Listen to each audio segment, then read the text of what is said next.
Greetings. This is Dinah Monahan. And Damon Evans bringing you Pro-Life Perspectives. This program is about all things pro-life. It's sponsored by the White Mountain Tees and Snowflake. White Mountain Tees provides screen printing, embroidery, banner printing, merchandise with your logo on it, and much more for the White Mountain community. Whether it's 25 t-shirts for your family reunion or 5,000 for your big event, they can do it. And Damon, they deliver your order right to your door. From Payson to Winslow, Pinetop to Springerville, they bring it to you. Go to White Mountain Tees, that's TEES.com, or stop by their shop in Snowflake. Dinah, you are a little raspy again today, and you're not feeling well, is that right? A little bit. I'm sorry about that, but this is such an important topic. We're going to pick up where we left off last week on the Democrats' attempt to make Arizona an abortion free-for-all state. Last week, you talked specifically about how this constitutional amendment would create an abortion state with the same extreme abortion laws as California and New York. Now, the abortion lobby sells itself on championing women, so I want to talk today about the effects this amendment would have on women. Well, first of all, I need to explain how this amendment works. If you have a signature gatherer approach you and you say, wait a minute, this allows abortion up till the day of birth, and this takes away all of the protective wording, they'll say, wait a minute, this doesn't even mention the words trimester, parents, physicians, etc. And they're right, because this would put abortion in our Constitution. It was written as vaguely and open-ended as possible. This ensures that if the state, for instance, moved to limit third trimester abortions, the law would go to the Supreme Court of Arizona, whose job is to see if that law violates the Constitution of Arizona.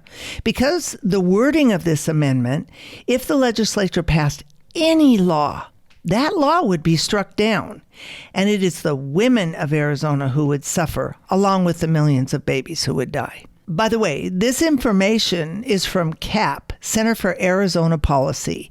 These are the conclusions the lawyers have come to who've studied the initiative and looked at similar states with this type of wording in their constitution. The abortion amendment would remove most safeguards and safety precautions that protect girls and women who get abortions. It also eliminates all laws that ensure parents know if their minor daughter gets an abortion. The language in the amendment reads, and I'm quoting here, okay? The state shall not enact, adopt, or enforce any law, regulation, policy, or practice that restricts or interferes with an abortion. I think that's pretty clear, don't you? It is, now that you've explained it to me, but it can be confusing, and it's helpful to know that the Center for Arizona Policy has rendered this opinion. Yep. Well, they looked at it, and this was their opinion. Also, by the way, we have other states who have enacted this. Went to vote, and then it was as precedent.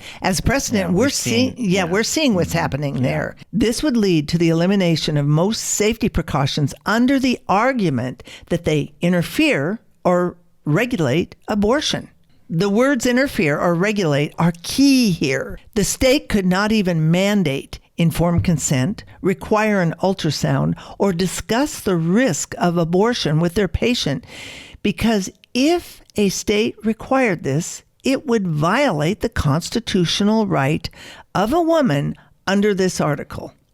Dinah, this is crazy. They insist that women are smart enough to make these decisions, yet they wouldn't tell them the risks. I mean, you can't get any other medical procedure done without being informed of the risks. You're right. And how does a woman make an informed decision if she's not told the risks of that surgery?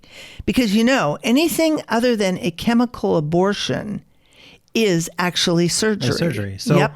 This is why any requirement by the state to inform parents of a minor daughter wouldn't be allowed. Exactly.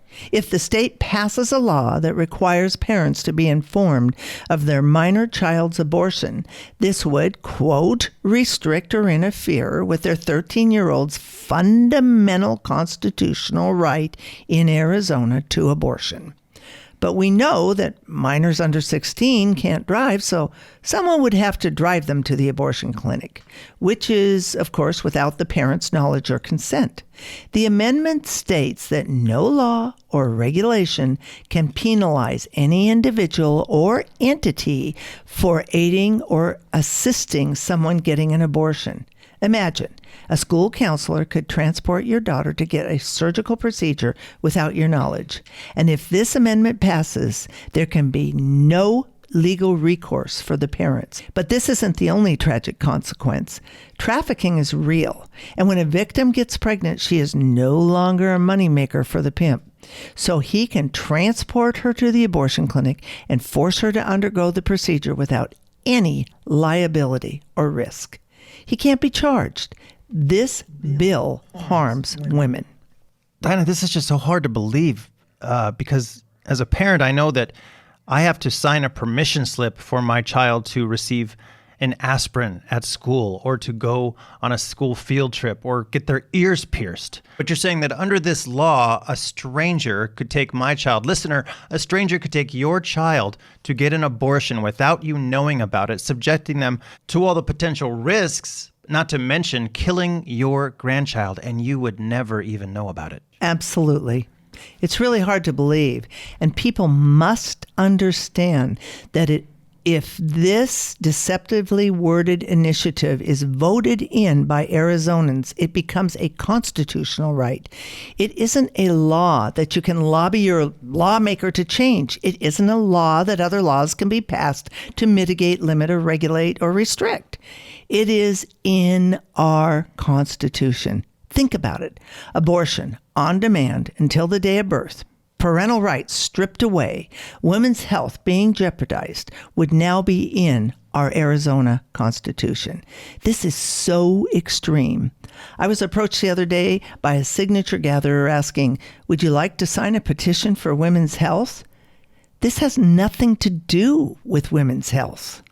Well, maybe. It seems that it does have something to do with women's health, but in a negative way. This amendment takes all of the safeguards away from women that are put there to protect them when they go for an abortion. Absolutely. I don't think that's what they meant, but yeah. Anyway, you're right. Women lose so much with this proposed amendment. It is incumbent on each one of us who are champions of women and the unborn to get the word out. If we don't take action against this monstrous amendment, Arizona will be an abortion free-for-all with no restrictions. We will join Ohio and Kansas, states that had the initiative, and it was put on their ballot, by the way, with very confusing wording. And they ended up with something way different than they thought they were getting. We know what this state constitutional amendment does in the states where it passes. They are now in states with abortion on demand up until the day of birth, and a reality where the state cannot put any restrictions or guidelines in place to regulate the abortion business or to protect women. Now, I want people to understand this is still an initiative. They're still gathering signatures, but they've got the signatures. It is going to go on our November ballot. We need to start now to educate people. Listener, if you are concerned about the most liberal abortion policy looming in our state, this two-part broadcast was created for you to share with everyone you know. Knowledge is power. We must educate people. Every week after our broadcast airs, it goes up on Dinah's YouTube channel. Just search Dinah Monahan Pro-Life Perspectives in YouTube, and you'll find all the broadcasts. And remember, our White Mountain community has the compassionate answer to a woman in a crisis pregnancy. New Hope Pregnancy Resource Center. They offer pregnancy tests, ultrasounds, parenting classes, hope and support to young women in our community. They need our help to continue this vital ministry. Go to newhope.team and see how you can help. And this is going to wrap it up a lot in a short amount of time, but please go to Dinah's YouTube channel and become well-versed on this threat. And until next week, be safe, be kind, be blessed, and love life.